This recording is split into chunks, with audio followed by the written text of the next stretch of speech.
I got so much motherfucking design on right now. Dirty town, bring it back, make it clap. I got 3 old thoughts, new block, where that day. Bitches on my line, and you know.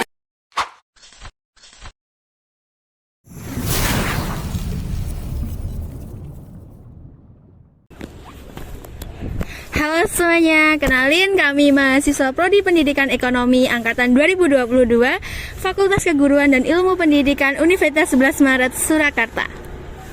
Video ini kami maksudkan untuk memenuhi tugas akhir mata kuliah Ekonomi Perpajakan dengan materi Pajak Bumi dan Bangunan atau yang biasa kita sebut dengan PBB. Oke, sebelum kita mempelajari secara detail mengenai apa itu PBB dan bagaimana perannya dalam perekonomian, maka pertama kita samakan dulu persepsi awal tentang ekonomi perpajakan. Dalam mempelajari mata kuliah ekonomi perpajakan, kita telah mempelajari konsep dasar ekonomi perpajakan serta perannya di dalam perekonomian. Diawali dengan memahami konsep dasar perpajakan serta perannya, selanjutnya kita dapat mengkategorikan pajak pusat dan pajak daerah. Lalu pada akhirnya kita dapat menganalisis peran khusus setiap jenis pajak. Oke, selanjutnya kita akan bahas secara detail nih mengenai PBB secara detail, oke?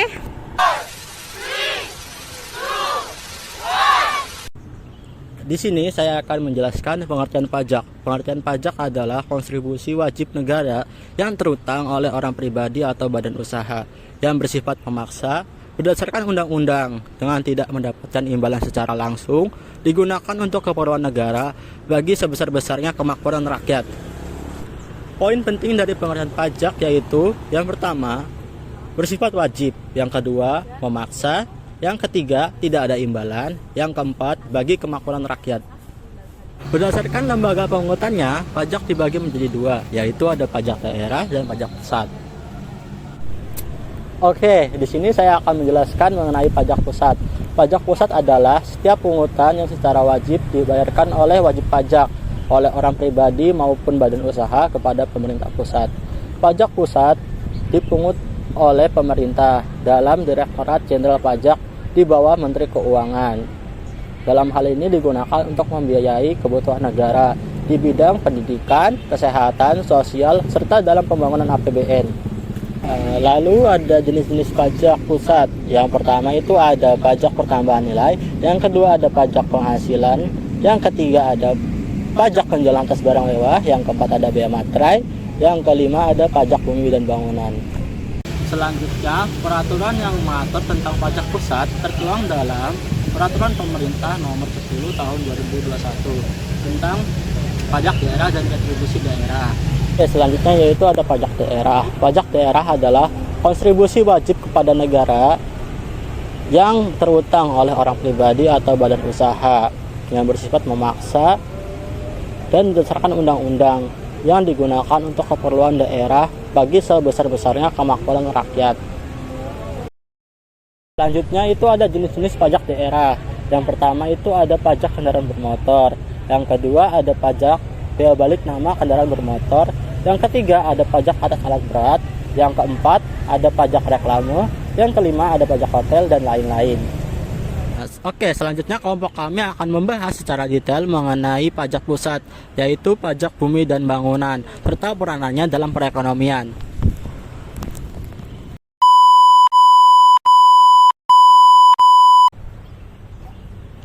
Nah, sekarang kita memasuki materi yang pertama, yaitu pengertian PBB pusat. PBB pusat adalah PBB yang mencakup tentang PBB perkebunan, PBB perhutanan, dan juga PBB pertambangan yang biasanya disebut dengan P3, yang merupakan wewenang pemerintahan pusat. Objek PBB pusat yang dikelola oleh Direktorat Jenderal Pajak terbagi ke dalam beberapa sektor. Yang pertama, sektor perkebunan, yang kedua, sektor kehutanan, yang ketiga, sektor pertambangan migas, yang keempat, sektor pertambangan panas bumi, yang kelima, sektor pertambangan minerba. Kemudian yang keenam, sektor lainnya, yaitu berada di wilayah perairan NKRI, yang ketujuh, ruas jalan tol, yang kedelapan adalah perikanan tangkap, dan yang kesembilan adalah perikanan budidaya.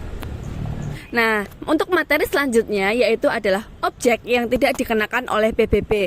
Objek di sini yang tidak dikenakan ada 5 nih teman-teman. Yang pertama itu digunakan semata-mata untuk kepentingan ibadah, sosial, pendidikan, kesehatan, serta kebudayaan. Seperti contohnya masjid, gereja, rumah sakit, panti, ataupun candi. Nah, yang kedua yaitu kuburan atau peninggalan purbakala dan sejenisnya.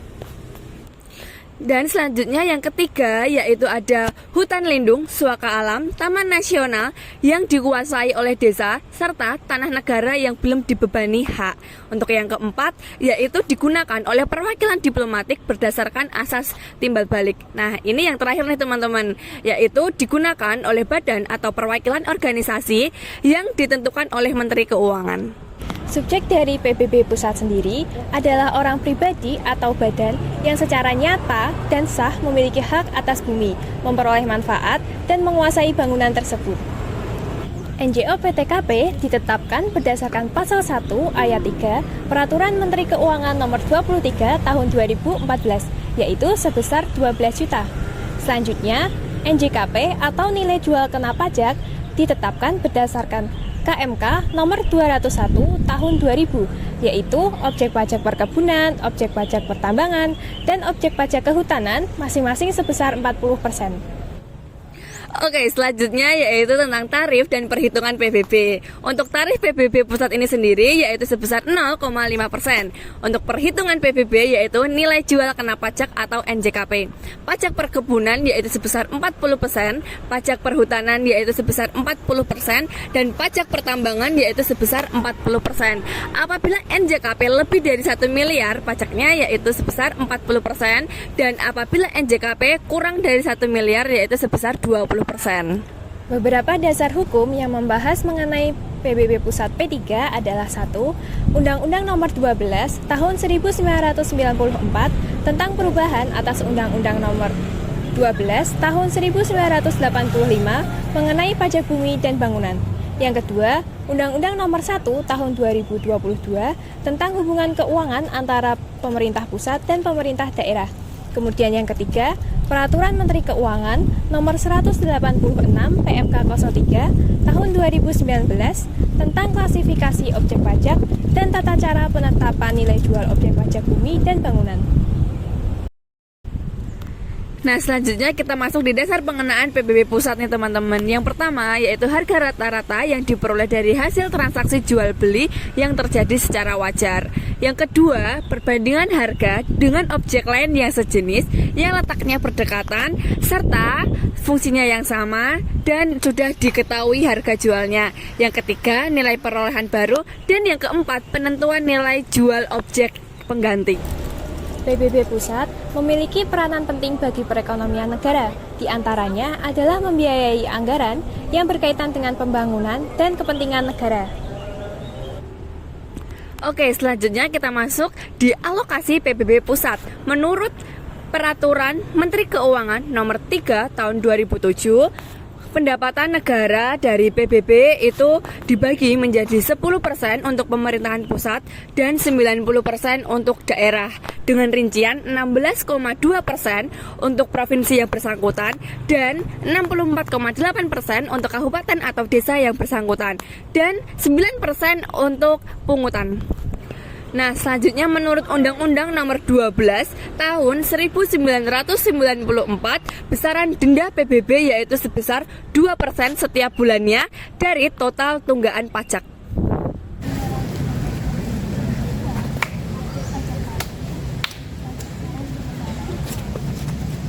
Demikian penjelasan dari kelompok kami mengenai PBB Pusat dan peranannya dalam perekonomian. Semoga dari penjelasan kelompok kami tadi dapat menambah wawasan kalian mengenai konsep dasar perpajakan dan peranannya dalam perekonomian. Jika ada kritik, saran, dan juga penjelasan lainnya, langsung klik tombol komen di bawah ini. Demikian dari kelompok kami, jangan lupa like, komen, dan subscribe. Dan juga tunggu video kami selanjutnya. Bye-bye!